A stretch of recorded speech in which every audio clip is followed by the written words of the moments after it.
প্রথমে অফ স্ট্যাম্পের দিকে সরে গিয়েছিলেন স্কুপ শট খেলতে গিয়ে, কিন্তু হঠাৎ বল নিচু হয়ে যাওয়ায় বসে পড়ে মুখ বরাবর অবস্থান এনে অদ্ভুত এক ক্রিকেটীয় শটের জন্ম দিলেন নিউজিল্যান্ডের ওপেনার ডেভন কনওয়ে।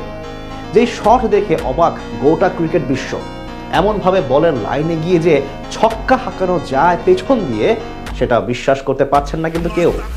ওয়েস্ট ইন্ডিজের বিপক্ষে ইতিহাসে তৈরি করা সেই শট নিয়েই বাকিটা জানবো রিপোর্টে।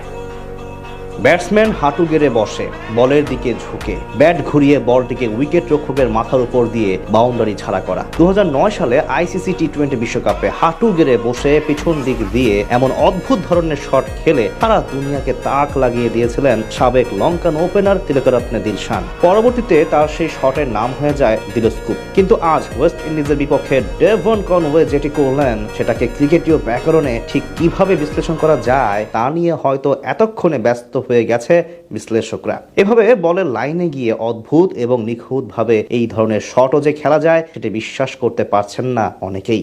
আধুনিকতার সঙ্গে সঙ্গে ক্রমেই আপডেট হচ্ছে ক্রিকেটারদের মনোভাব। বিশেষ করে বর্তমানে ক্রিকেট মাঠে মাঝে মধ্যে